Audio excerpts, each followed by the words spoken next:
هەر سەبارەت بە ئێران لەم دوایانەدا دەستگاکانی ڕاگەیاندن و کاناڵە نزیکەکانی کۆماری ئیسلامی باز لە جێبەجێکردنی ئۆپەراسیۆنی هەواڵگری و ئاسایشی دژ بە حزبەکانی ڕۆژهەڵات دەکەن و لە دوایین حاڵەتی لەم شێوەیەشدا بەشێک لەو دەستگا میدیانە بانگەشەی ئەوە دەکەن کە کوڕی سەرکردەی یەکێک لە حزبەکانیان لە باشوور تێرۆر کردووە و هاوکات پارتی ئازادی کوردستانیش ئەم بانگەشەیە پشتڕاست کردوێتەوە و دەڵێ کوڕی حوسێن یزدان پەنا لە هەوڵێکدا بۆ تێرۆرکردنی بریندار بووە. چالاکی لەم شێوەیە و بڵاوکردنەوەی ئەم جۆرە هەواڵانە چه ئامانجێکی سیاسی لە پشتەوەیە؟ ئەم بانگەشانە چی کاریگەریەکی لەسەر چالاکی حزبە کوردیەکان و کەش و هەوای سیاسی ناوچەکە دادەنێت؟ لەگەڵ دکتۆر سەلاح بایزیدی نوێنەری کۆمەڵەی شۆڕژگەڕی زەحمەتکێشانی کوردستان ئێران لە واشنگتۆن قسە دەکەین سەبارەت بەم بابەتە. کاک سەلاح، سەرەتا سپاس بۆ ئامادەبوونت. کۆماری ئیسلامی بە بەردەوامی هێرشی موشەکی و فڕۆکەی بێفڕۆکەوانی دەکاتە سەر حزبەکان، بەڵام ئێستا جگە لە هێرشەکان دەستیشی داوەتە شەڕی هەواڵگری و میدیاییش. ئێوە ئەمە چۆن دەخوێننەوە؟ سەرەتا سڵاو بەفرۆخانم بۆ ئەوە و هاوکارانتان و بینەرانی ئەو بەرنامەیە. لە ڕاستیدا ئەوەی باستان کرد ترۆر، کوشتن، ڕفاندن شتێکی تازە نییە. کۆماری ئیسلامی لە هەرێمی کوردستان ئەنجامی دەدا بە درێژایی ئەو کیانی کوردی کە لەو بەشە دروست بۆ لە هەرێمی کوردستان لە 92 بەدواوە کە لە 90ەکان سەدان کادری ئەم حیزبانە ترۆر کران، خەڵکی ئاسایی مەدەنی کوردستانی ڕۆژهەڵات لەو بەشە دواتر لەو دوایدادا بە دیاریکراوی لە دەستپێکی شەڕەکەەوە لە 28 فەبریەوە سەدان هێرش کراوە بۆ هەرێمی کوردستان. بۆیە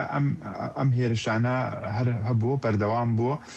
بەڵام بەشێکی زۆری من کە ئامانجێکی لە پشتە دەتوانێت لە چەند ڕۆوە ئێمە باسی بکەین. یەکێک لەوانە کە دەتوانێت ئەوە بێ کە لە کاتێکدا بۆ نمونێگەمە دەبینین کە لەو شەڕی ئەو دوای ئاگربەسەکە بەشی زۆری ئەو فرۆکانە فرۆکەی سوخترەسان هەمووی لە ئیسرائیل بووە، بەڵام لە کاتێکدا ئێران هێرشی کردوتە بۆ ئوردن، بۆ بەحرین، بۆ کوێیت،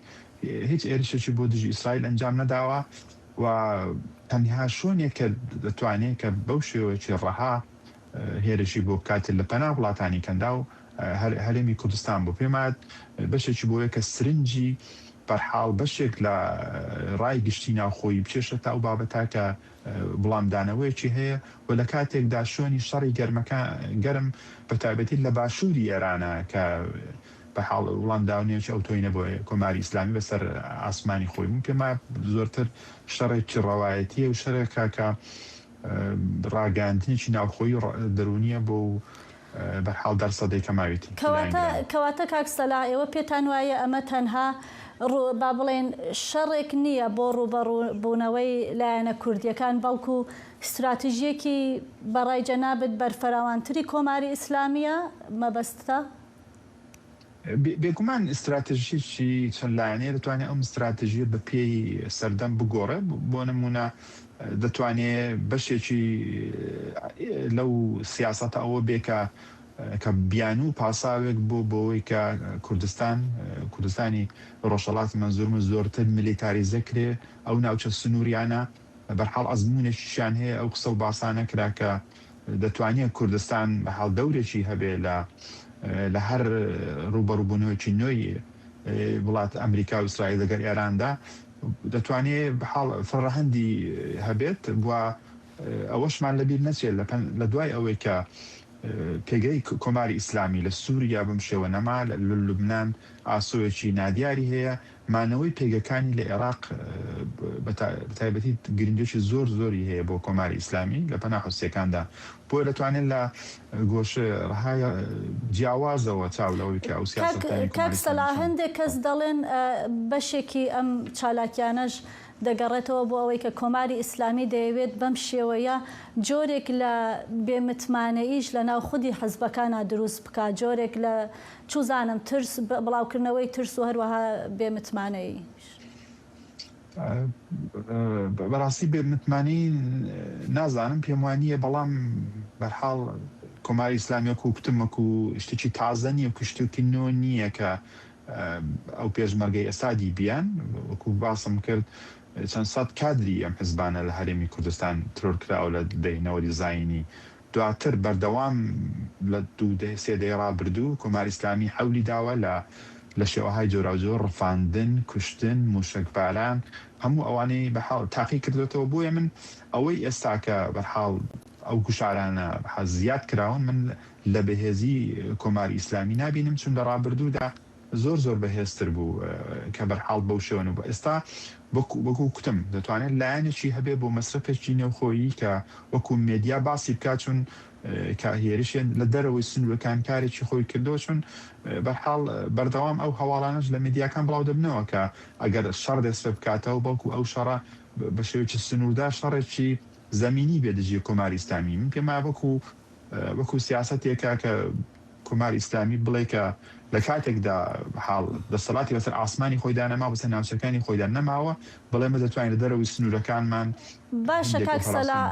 ئەگەر مەبەستی کۆماری ئیسلامی هەر ئەمە بێ کە جەنابەت باسی دەکەی گوایە بانگەشەی ئەوە بێ کە ئەوێت لەو ڕێگایەوە موراڵی حزبەکان بشکێنێت و یا گەیاندنی ئەو پەیامە بێت کە بڵێ ئێمە نفوزی هەواڵگری و ئیتلاعاتیمان هەیە لە ناو حیزبەکانە یان لە هەرێمی کوردستان ئەگەر وابێ حزبە کوردیەکان بە کۆمەڵەشەوە چی استراتیژیەکیان هەیە بەرامبەر بە ئەم شەڕە ئەمنی و ڕەوایەتیەی کۆماری ئیسلامی بێگومان حزبەکان دەسەڕایەتێکی دژواردان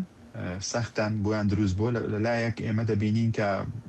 واقعەتی قبول بکەین کە ئەو وڵاتانەی لە کەنداو دەبینین کە کۆماری ئیسلامی بەردەوام لەژێر هەڕەشەی کۆماری ئیسلامیدان نەیانتوانێت بەو شێوەی وەکو